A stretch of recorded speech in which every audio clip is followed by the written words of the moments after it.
This year, win up to 1,000 times your cash every game day only on Underdog. Just pick higher or lower on your favorite players' stats like touchdowns, goals, points, and so much more. Millions of fans from all over the U.S. have won over $1 billion on Underdog. Underdog is offered in 33 states across the U.S. And this season, Underdog will be running a special, promo, or bonus almost every single day. Don't miss out. Download the app and sign up for Underdog today using promo code ENDZONE. And you'll get a free pick as part of your first cash entry plus up to $1,000 in bonus cash when you deposit. Again, that's promo code ENDZONE. Cash in on every touchdown this season with Underdog. Must be 18 years or older and present in a state where Underdog Fantasy operates. 21 years or older in Massachusetts and Arizona. 19 years or older in Alabama and Nebraska. Terms apply. Void in Colorado. Concerned with your play? Call 1-800-GAMBLER or visit www.ncpgambling.org. In Arizona, call 1-800-NEXT-STEP or text NEXT STEP to 53342. In New York, call the 24/7 Hope line at 1-877-8-HOPE-NY or text HOPE-NY.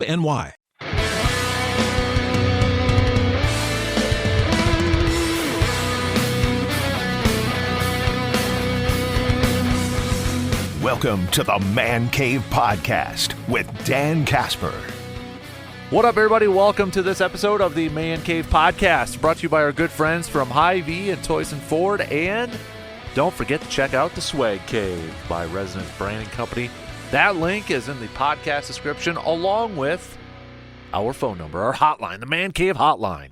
All right, where you can text us, you can leave us a voice message, questions, your analysis, comments, anything to be featured on an upcoming episode of the Man Cave Podcast. I want to hear from you, so make sure you hit us up on that Man Cave hotline.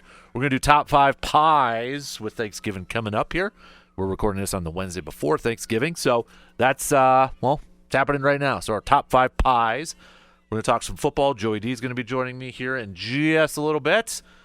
But we're going to open it up with my breakdown of Packers versus the Dolphins Thanksgiving night. So let's jump right into it. Packers, Dolphins. Obviously, Matt LaFleur and both staffs for the coaching staffs for the Dolphins and the Packers. You got a few guys that are very familiar with each other, right? I mean, Matt LaFleur and Mike McDaniel, again, on branches under the same tree. They've known each other. They've worked with each other. They're friends again, know each other really well. Jeff Hafley, spending some time with the 49ers too, knows Mike McDaniel. Campanelli, the linebackers coach for the Packers, was with the Dolphins last year. And, of course, we know the run game coordinator and linebackers coach for the Dolphins is former Packers defensive coordinator Joe Barry. So there's a lot of similarities between these two coaching staffs, a lot of connections between these two coaching staffs. Well, how have these teams fared so far? Let's take a look, starting with the offense. Where do these teams rank offensively? Dolphins, I think it's fair to say, when you think of the Dolphins, you think of their speed, you think about their receiving weapons of Tyreek and Waddle and such. You look at where they rank offensively in total yards, they're just outside the league average, so just outside halfway. But also have to factor in they did miss some games with Tua, not playing quarterback. And that's a big loss for that style, for that system, for what Miami has built. So maybe the numbers are skewed a little bit. The averages are skewed a little bit because Tua missed some time here. And now when you look at it, it seems like in these last few games, Miami specifically, Miami's maybe kind of starting to hit their stride and looking like the team that a lot of people expected or thought they would look like. They're riding a 3-game winning streak right now. Even the game against Buffalo, they fell by 3, 30-27. And their game prior to the Cardinals was 28-27. So, a couple close losses. Even the Colts before that was 16-10. So, their 3 losses before their 3 wins in a row were all one-score losses. But they've won their last 3, coming off of some dominating performances against the Raiders and the Patriots. And I know those aren't very talented teams by any stretch. But they're putting up points and they're putting up numbers that I think all of us would expect the Dolphins to be doing when they're healthy. But right now, season-wise, as we mentioned, Dolphins total offense, total yards per game, outside the top half. Green Bay is in the top 10, or excuse me, I was looking at defensive numbers here. Green Bay is number 5 in the entire league in terms of offensive yards per game. The only 4 teams ahead of them: Baltimore, Detroit, Philadelphia, and San Francisco. When you look at passing yards per game, it's Green Bay's just outside the top 10. Miami, again, outside the top half of the league. Tua missing time factors that. Rushing yards per game, we know Green Bay's in the top 5. They're 3rd overall. And then Miami is about halfway through the mark. Miami's averaging 116.8 yards on the ground. Green Bay so far this year, 151.6. Vic Fangio leaving the Dolphins this offseason as their defense coordinator. He's over with Philadelphia. But it sure seems like Miami's defense has improved. And it just could be it wasn't a right fit, scheme-wise, personnel-wise, that sort of stuff. Miami, right now, for a total defense, is a top 10 total defense in the league. Total in terms of yards allowed per game. Okay? They're actually they're the 6th ranked defense in total yards per game. If you break it down by passing yards per game, Miami's still top 10. 197.5 yards through the air they're averaging. Rushing defense, the Dolphins are 1, 2, 3, 4, 5, 6, 7, 8, 9, so top 10. 106.9 yards on the ground, points per game. Green Bay's slightly ahead of them. Miami's about just outside the top 10, closer to the middle of the pack. They're giving up 21.5 points per game. So defensively, Miami has had a nice season. I think it's safe to say defensively the Dolphins are playing better defense this year than what they were doing last year when they got a new defensive coordinator, some new coaching staff, coaching members on there, and that sort of thing. Well, we break it down, one of the common things we've been talking a lot about in the last few weeks and so far this season has been red zones, right? Red zone defense, red zone offense. And this is where it's going to be an interesting matchup, I think, because on average, Miami right now is the seventh best red zone defense in the entire league. But for some reason, they're even better on the road. Miami is the 3rd best red zone defense. 3rd best red zone defense on the road. 33.3%. Touchdowns only. We're only looking at touchdowns. So Miami's the 3rd best on the road in red zone defense. Green Bay, for the most part of this season, it's been a struggle scoring touchdowns when they get in the red zone. However, as of late, they've been getting better at that. They've been getting better. If we look at their last 3 games for the Packers are at a rate of 64.29%. Okay? Now, the 49ers game, they were 100%. Every time they got in the red zone, touchdown over there.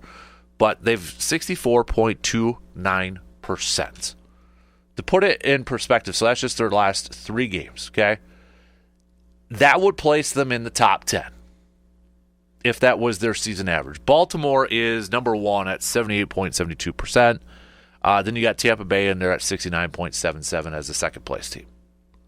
So they've been getting better in the red zone. But this is going to be a good test with this Packers offense that's getting better in the red zone, but going up against a defense that has been pretty solid, red zone defense, and especially when they've been on the road. That might be a key matchup in this one to kind of pay attention to. And we mentioned it yesterday too, but if you look at some of the Pro Football Focus numbers out there, one thing when it comes to the Dolphins, they struggle a little bit to tackle the ball carrier. And Josh Jacobs is coming off of a victory, coming off of a game in which he broke 15 tackles against the San Francisco 49ers. So you look at that matchup, Josh Jacobs against this defense. While they've been top 10 and ranked really well in a lot of categories, one of the issues for this Dolphins team, according to Pro Football Focus, they have the third lowest tackle grade. So when we talk about matchups and key matchups, I think that's a key matchup right there. Is the Dolphins' tackling ability or lack thereof so far, and going up against Josh Jacobs. Who's going to win that matchup? Right now, I put some of the money on Josh Jacobs. Playing in the cold, going up against a warm weather team. And I think the Dolphins are kind of using that narrative as a little motivation, considering what happened last year in the postseason, going up against Kansas City in that awful cold game. So they're probably using that a little bit as motivation to. I know Tua said the other day, trying to get rid of those narratives, beat those narratives, and such. But you look at the last couple games here too, when it comes to the Packers running game, and they've really focused on establishing the run and putting the offense, surrounding the offense, building the offensive game plan around Josh Jacobs. So I wouldn't expect anything different in this game. I wouldn't expect the Packers, unless they got to play from behind right away, I wouldn't expect the Packers to give Josh Jacobs fewer than 20-some carries in this one. You look at the last couple games, they haven't put a whole lot on Jordan Love's shoulders. He's made some big throws. He's made some big plays. But in the last couple games, he hasn't been throwing 30, 40 attempts. It's been under 20 or just over 20. So I think a big key for the Packers in this game, a huge key, is getting Josh Jacobs going, getting that running game going, controlling the clock, controlling time of possession, having those 7-minute, 8-minute drives, and keeping that Dolphins offense on the sideline. That might be your best defensive game plan going up against the Dolphins offense. That can be dangerous. Your best game plan might be, let's try to keep them on the sideline as much as possible. How do you do that? Establishing a run, having success running the football, but then, coming away with touchdowns here too. For example, look at the first drive in that 49ers game. The Packers ran 12 plays and took 7 minutes and 25 seconds off the clock, and they came away with a touchdown. Beautiful drive. Perfect drive. Perfect drive to begin a game. Perfect drive to keep the other team's offense on the sideline. Their third possession of the game, not counting the field goal one there, but their third possession, which they had another touchdown. 12 plays, just under 7 minutes. That's the type of game plan.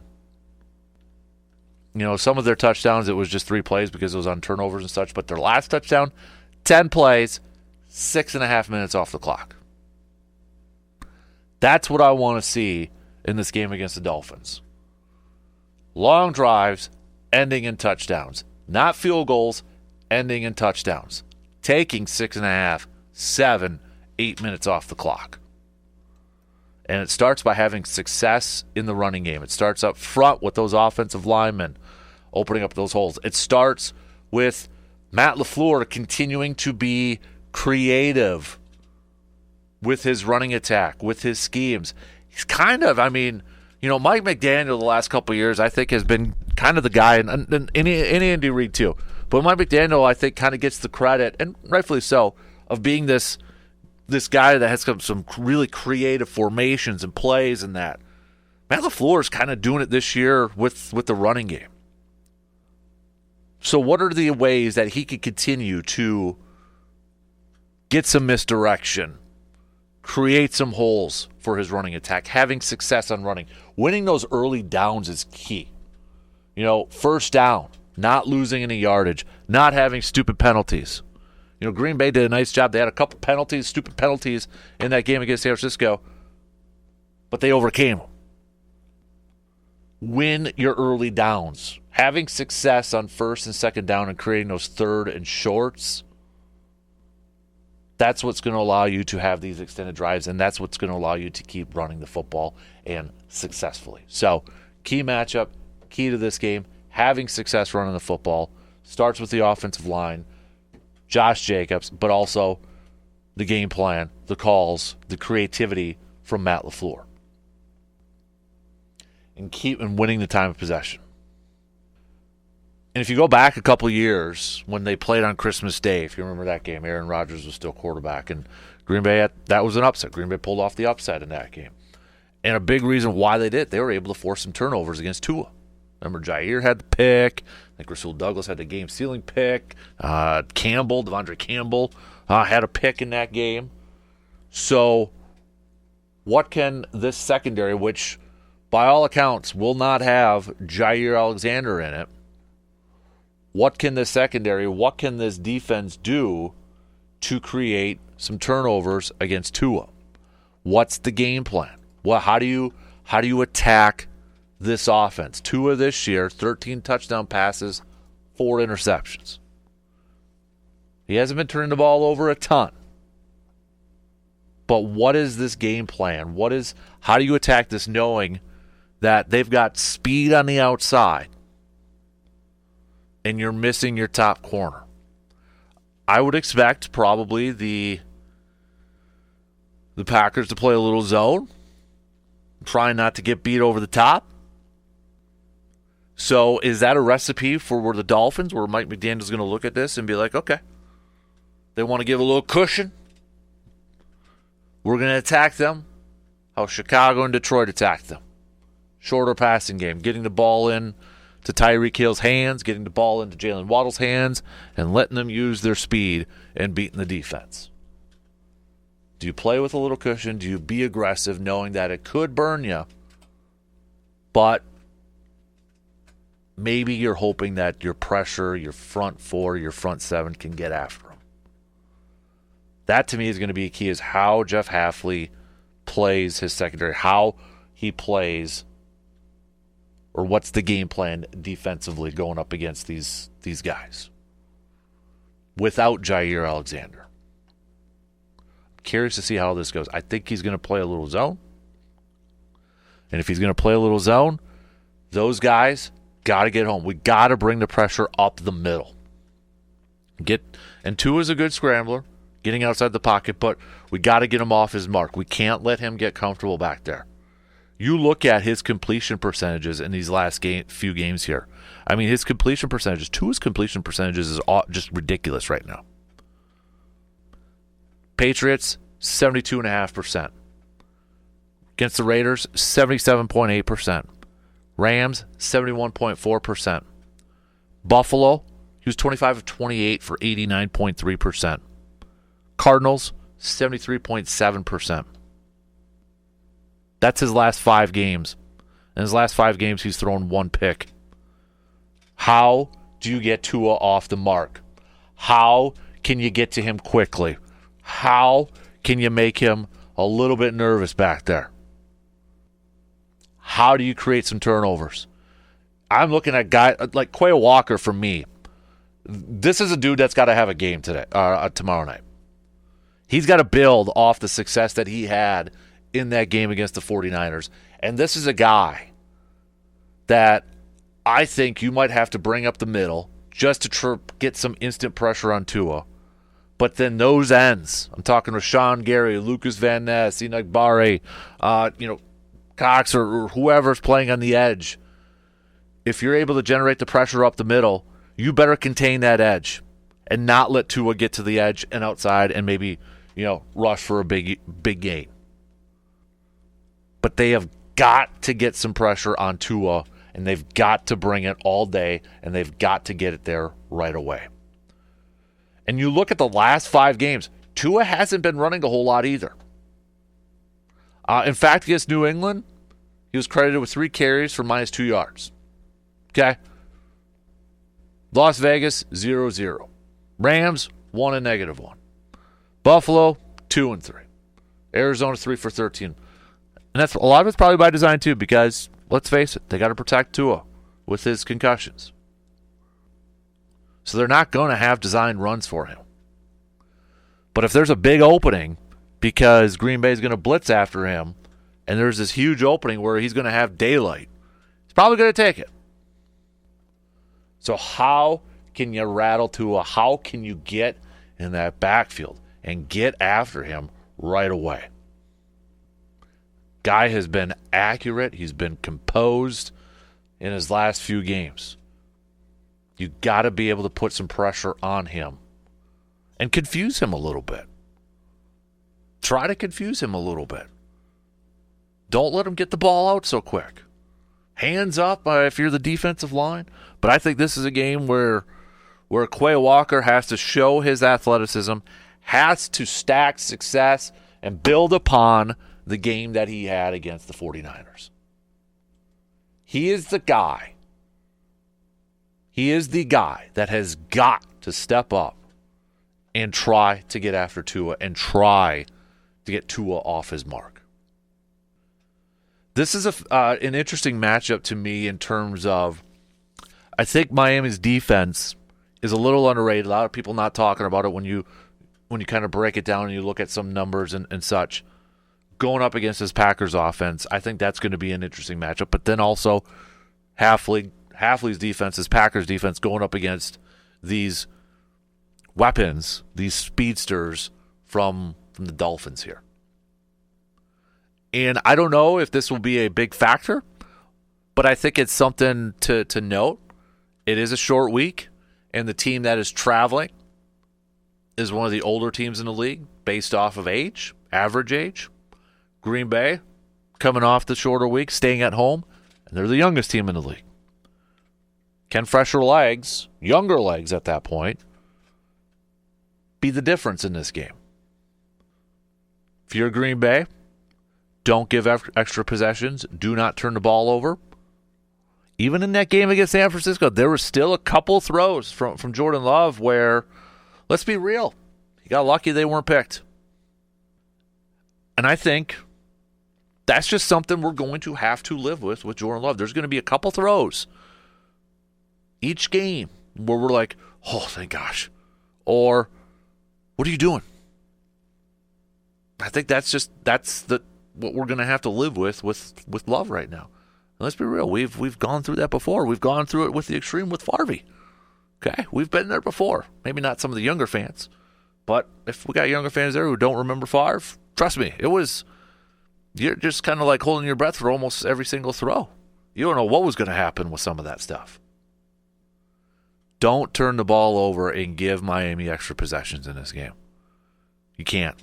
But if you're that Packers defense and you can force some turnovers, which has kind of been hard to come by as of late, going up against Tua in this passing offense from the Dolphins, try to get those opportunities. Don't drop any anymore either, Quay Walker, like he did again against San Francisco. You get some hands on the ball, you come away with it. Try to get those turnovers. Try to get those extra possessions. And I think, too, we focus so much on Tyreek and Waddle for obvious reasons. We get it. But what Green Bay cannot do, what they cannot do is forget about the Dolphins running game either with Devin over there. 562 yards on the ground. He's averaging 4.3 yards per carry. Dolphins are probably going to want to come into this thing. And he had 10 carries against New England. They're not a team that's going to 20, which is kind of interesting. Mike McDaniel comes from the Shanahan style. And, we're seeing LaFleur kind of really employing a Shanahan style offense by focusing on running the football. That's what Shanahan's want to do. And you look at Mike McDaniel, it's kind of been a lot of passing stuff mixed in with a little run game here. But I would imagine that Miami wants to try to come in, and if it is a little colder, they want to try to establish the run. And they want to try to have some success running the football. The thing is, too, they really utilize their running backs in the passing game. And that's something that they will have to prepare for, those linebackers. So I wish Edgerrin Cooper was in this game. Using that speed, using that athleticism. But I think when it all comes down to it, to kind of wrap it up or to bring it all back together here, the key matchups, keys to victories and such. For the Packers, long offensive drives that come away with touchdowns. Which Packers red zone offense is going to show up? Is it going to be the red zone offense that's showed up the last couple games where they've gotten better? Or is it going to be the red zone offense that has been kind of a clunker? Because you're going up against a very good red zone defense with the Dolphins. And we know to beat the Dolphins, you're going to have to score touchdowns instead of field goals. So those long drives, that ends in touchdowns. Taking a lot of time off the clock, keeping Tua and company on the sidelines. Packers defensively, a big key here is going to be what Jeff Hafley decides to do in terms of coverage. Not having Jair Alexander going up against those speedy guys. Is he going to play aggressive or is he going to play a little zone? He's probably going to play a little zone is my guess. And if that's the case, how do you attack Tua, who has been playing some really good football as of late and completing a high percentage of passes? How do you get after him and get him off his mark and provide some constant pressure back there? Not necessarily sacks, but getting in the backfield and kind of disrupting the timing of everything.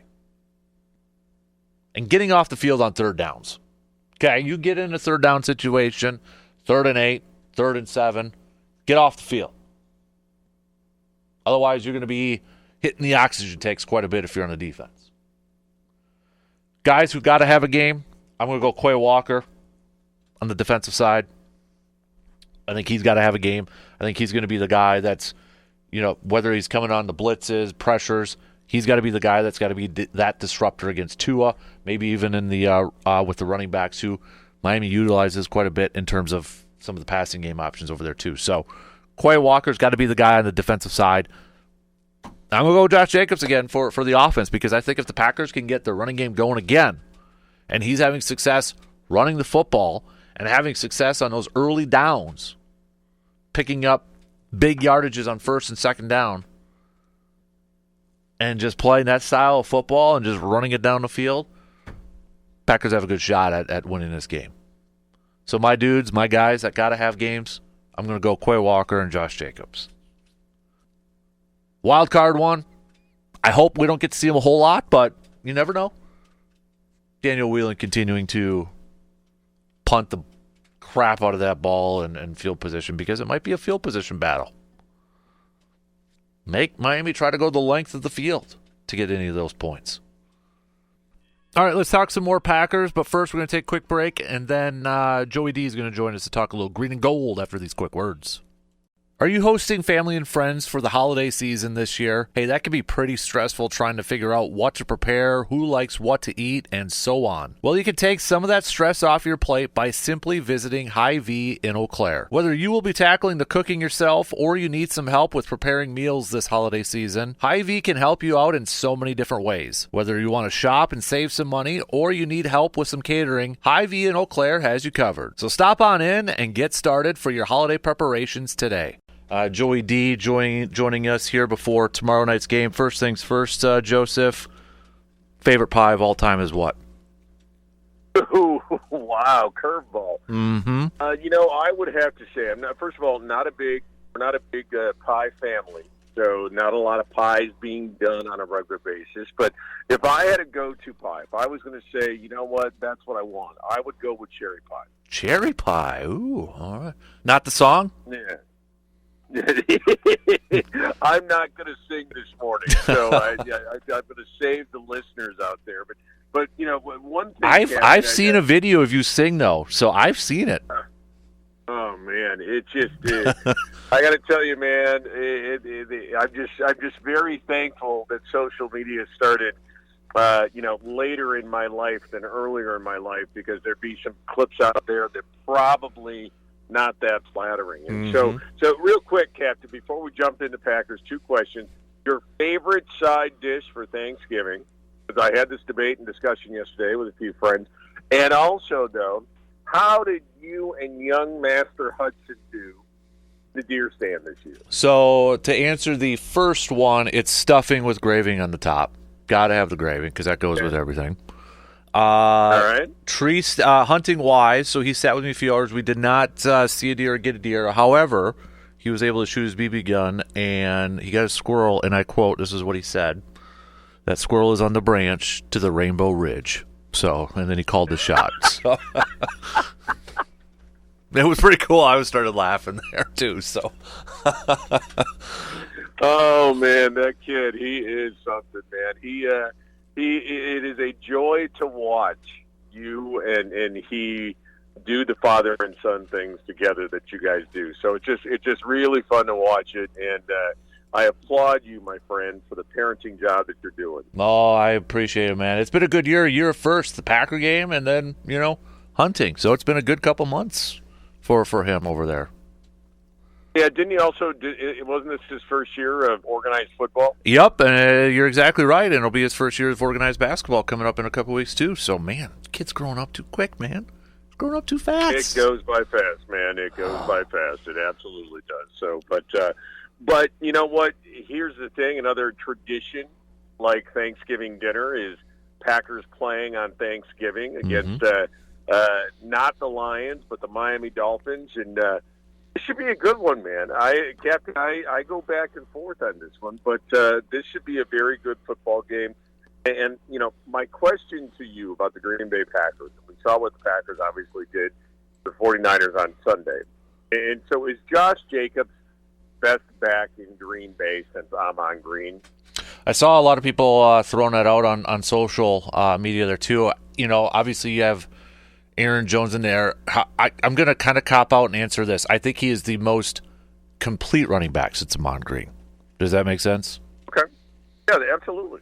Absolutely. I mean, it was fun watching him on Sunday. And again, third in the NFL in rushing, leads the NFL in broken tackles, leads the NFL in yards after contact. So, I mean, it just Gutekunst, between he and then the job he did getting Xavier McKinney, and then some of the in-season stuff, the going out and getting Willis, going out and shoring up the kicking game. I got to tell you, Goody, I tip my hat to him, because this team I don't think would be 8-3 without him. I completely agree. He has hit on those free agents and trades. I mean, it's been fantastic. And, this is not a knock on Aaron Jones, but I just feel like Josh Jacobs, we saw it in that Arizona game. We saw it, weeks 2 and 3 where he had to carry the offense. I don't think Green Bay is either 8-3 without Josh Jacobs. And if you put Aaron Jones in there, it's not a knock on Jones. It's just Jacobs is a dude that can carry an offense. He can carry a team. Yeah, no doubt. And looking back at how this season has played out, I think the early injury to Love actually benefited Green Bay and benefited Matt LaFleur and benefited Adam Stenavich, because they had to lean on the running game. And I think that's when this team started finding an identity.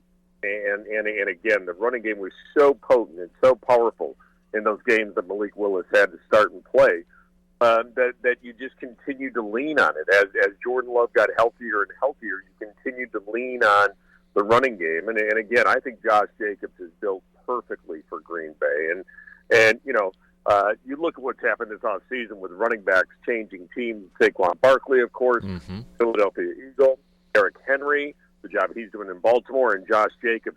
I think it's put a premium back on the running back position in the NFL. Watching that game, I was watching the first half of the game sitting in a tree stand on my phone, and I'm sitting there watching this, and they just keep feeding Josh Jacobs, and I'm like, wouldn't this be perfect, Joe, if Matt LaFleur is just going to run the ball all the time against Shanahan, who wants to run the ball all the time, and he's done it against Green Bay how many times with barely throwing the football, and it kind of worked out that way for the most part. I just like, this would be just so perfect. But, I mean, first time the 49ers have allowed a 100-yard rusher, Josh Jacobs. He broke 15 tackles in that game. I think you're right, because you look at the running game in the last couple of weeks, they haven't had to ask Jordan Love to throw the ball 30, 35 times. That's a good point I think you make. They found that identity, and that identity, it starts with Josh Jacobs. Yeah, no doubt. And of course, you just said the last two games. Jordan Love with over 100 quarterback ratings in both games. So I think there is a definite corollary between what the Packers are doing on the ground and what Jordan Love can do through the air. And again, the other thing is Jordan Love healthier now. He's getting under center more rather than in the gun, and so that helps the play action situation. And so, yeah, it just everything seems to be coming together. And look, this game tomorrow night, I said it before the 49er game.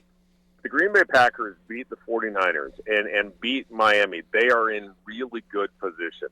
And again, I get it. I understand it. They're still chasing Detroit. They're still chasing Minnesota. But if they can come out of these two games over a 5-day span, 2-0, against some pretty good clubs. Again, 49ers, I get it, without Brock Purdy, but going back, Green Bay did it without Jordan Love. And now you've got a healthier Tua. You've got Miami playing really well, and I think that makes a statement. If Green Bay can do this and pull out this victory tomorrow night, I think this makes a statement of where Green Bay needs to be looked at from a Super Bowl contender standpoint. And again, looking at the back half of the schedule, obviously, you've got Detroit and Minnesota. You've got them there. You've got Chicago at home. You've got Seattle. You've got New Orleans. And so, it's going to be a tough run through NFC games coming up here to end the season. But I think Green Bay makes a big statement if they can come out and win tomorrow night. Joe, defensively, you mentioned Tua's playing better, and you look at his last 5 games, you're talking a 72.5 completion percentage, 77.8, 71.4, 89.3, 73.7. How does Jeff Hafley, how does this Packers defense get after him, try to make him uncomfortable, knowing that Jair Alexander is probably not playing in this game?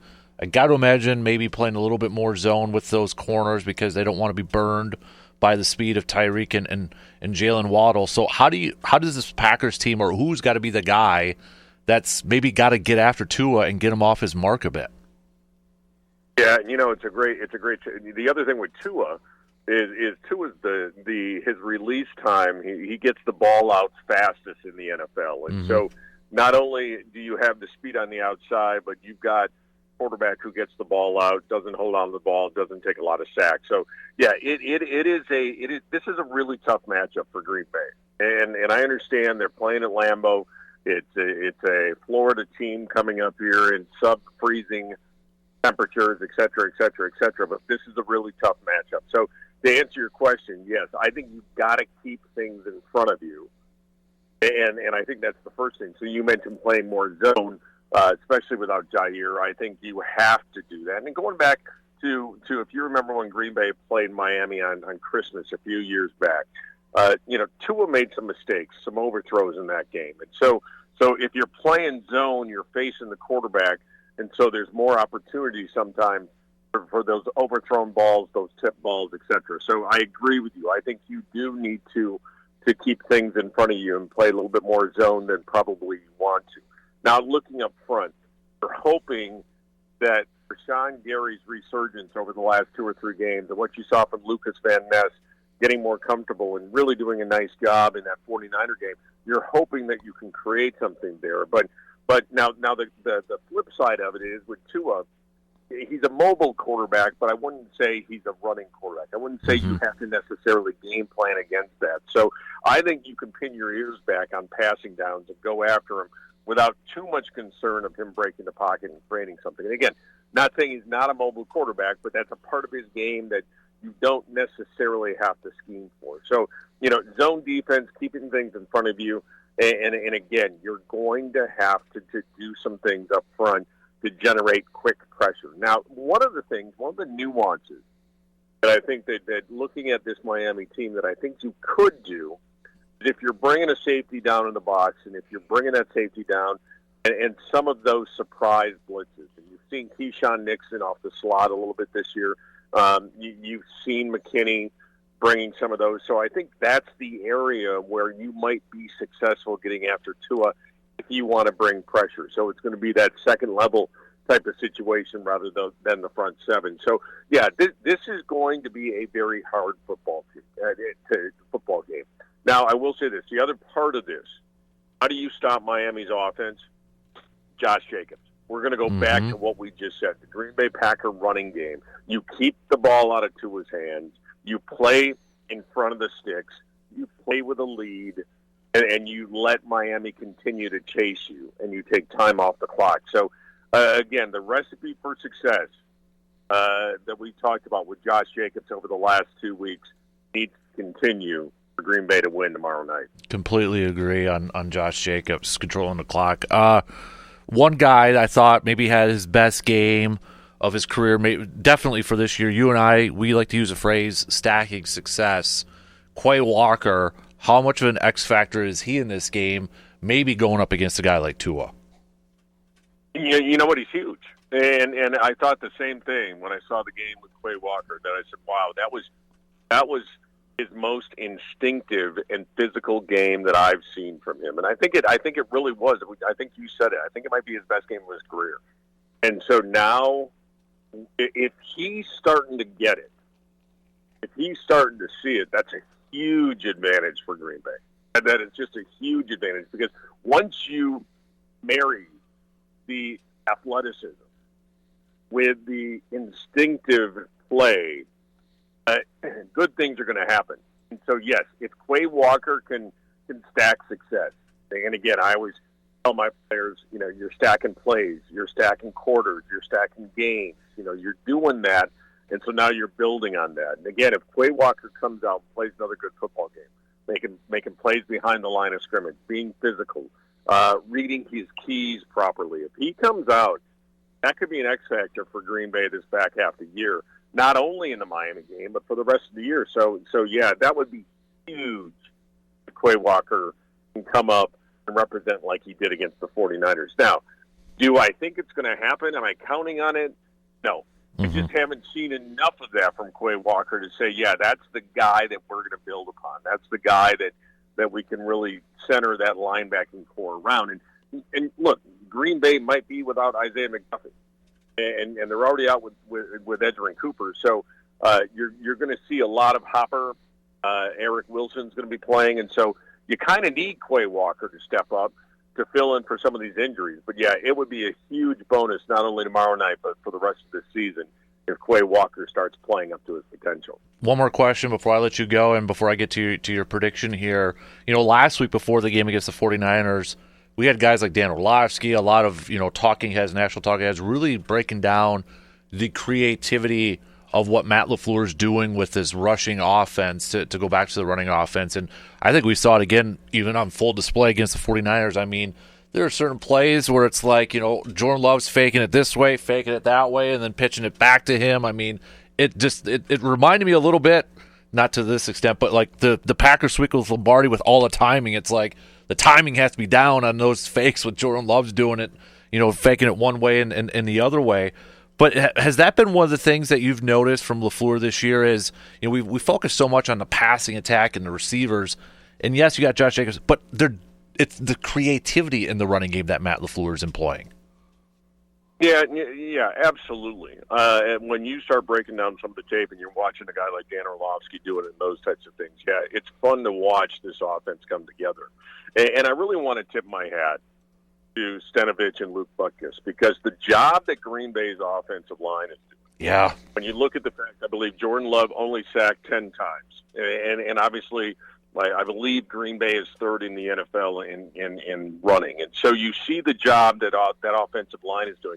That allows Matt LaFleur to be creative. And, yeah, he's fun to watch right now.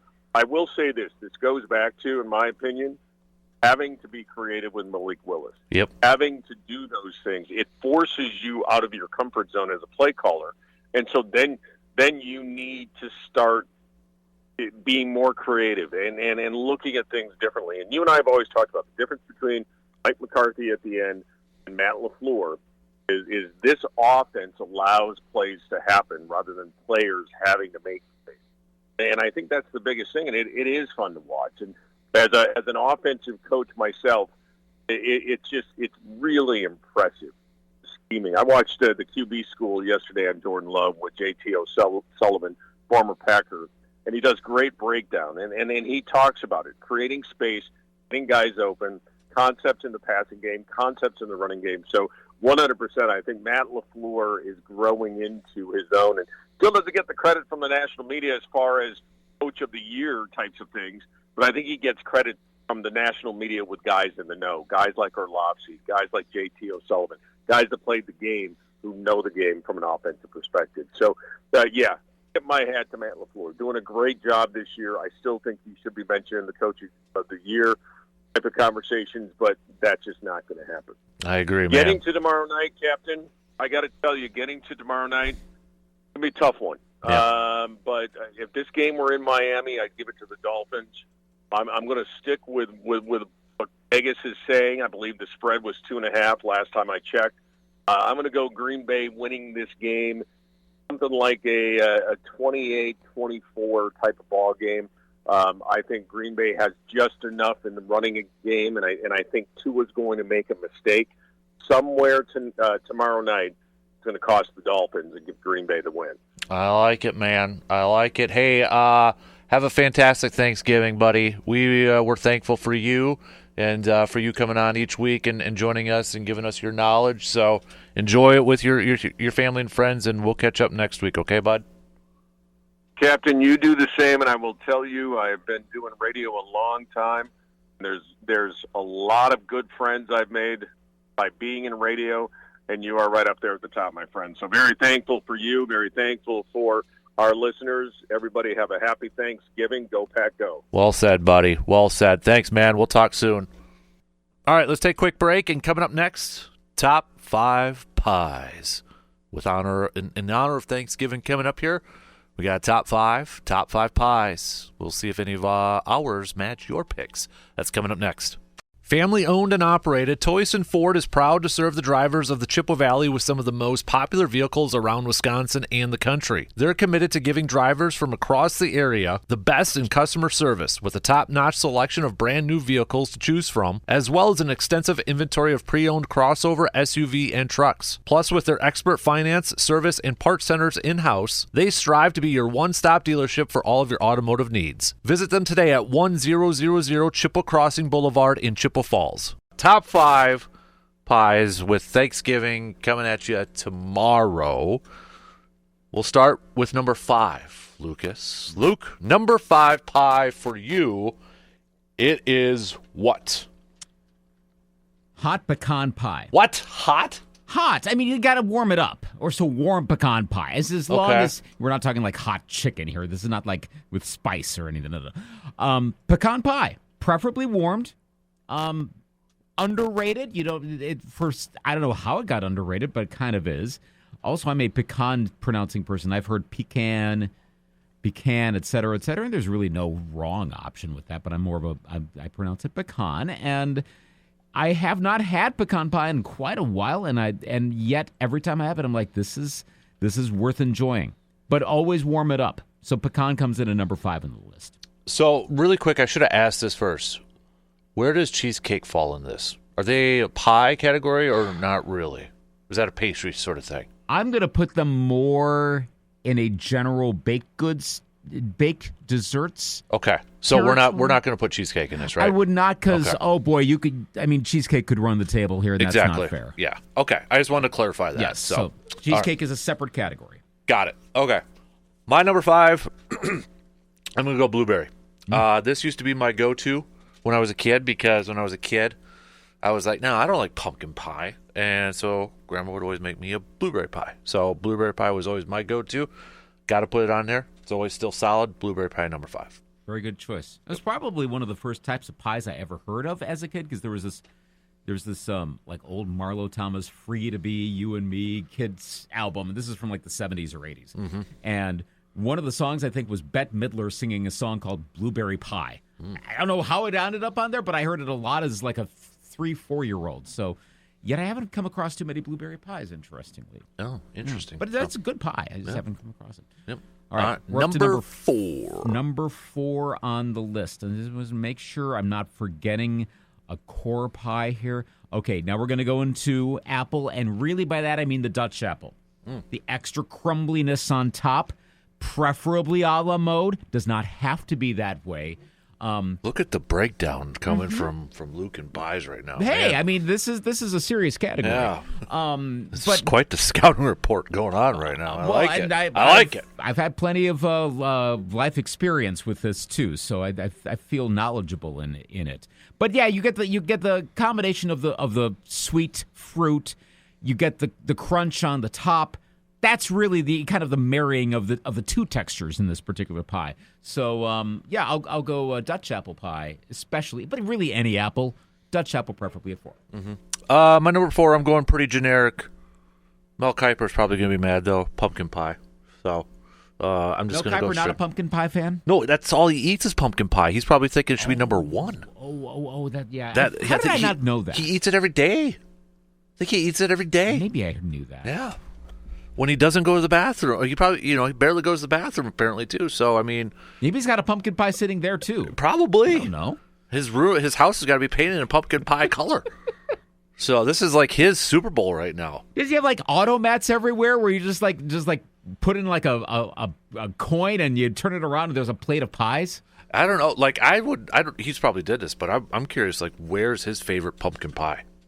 Like, who has his favorite pumpkin pie? Ooh. So do you have a particular favorite type of pumpkin pie? No, I'm not that advanced, so I'm just like, pumpkin pie. Okay. Just go on. Put me a little Cool Whip on the top, and we're good to go. Okay. So. Solid choice. Yep. Number 3. Now it gets interesting. See, now this is where you can only find one version of this. This would be my mom's sweet potato pie. Okay. Which, it's messing with the definition a little bit because you could make a case it's more like cheesecake than pie, based on the consistency, but ultimately you end up slicing it in a modest wedge. She has usually, I think, what is it? It might be pecans. I'm trying to think which nuts sometimes she'll put on top. Cardamom goes into this as well. That is an acquired taste, but once you acquire it, you're good to go. Kind of a Southern thing, which again is ironic given that my family has no Southern heritage whatsoever, but she dove into it a while back and makes it pretty much every year, either for Thanksgiving or Christmas. So I'm going to count that one sweet potato pie. All right. Well, call me recency effect, but I was impressed. Number 3, the first time I just had it, it's already in top 5, strawberry rhubarb for me. It's okay. Strawberry rhubarb pie, number 3 on my list. I was blown away. I had fairly high expectations, but I was blown away with it. Because it's obviously amazing. different than just strawberry pie. Right.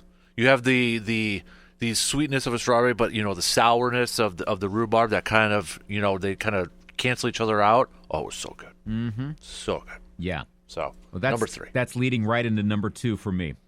Is it? That's your number 2? I mean, it's not strawberry rhubarb, Okay. but it's the sour and the sweet. Go down south a little bit to Norsk Nook. The sour cream raisin pie. Ooh. Would never have imagined this one would have... Sour cream raisin? I know. And okay, so like if you'd asked me 25 years ago, what do you think of a sour cream raisin pie? I'm like, I'm never going to order that. Why would I do that? Like, I'm pro raisin, but sour cream raisin, that's what? Oh my gosh. Wow. Interesting. Yes. There's more tart than sweet to this. Now, you also have to be a raisin fan, and I know that's a surprisingly difficult thing for a lot of folks. We've already listed 2 pies on here that my wife would be hell no types. She's not a pumpkin pie fan. There's something about consistency. She's not like anti-pumpkin, but pumpkin pie. She hates raisins with a passion. So more sour cream raisin pie for me. Yeah, it's the little chunks of raisin you get because they're raisins. This is what they are. There's a very particular taste, but the Norsk Nook sour cream raisin pie, dang, that is an experience.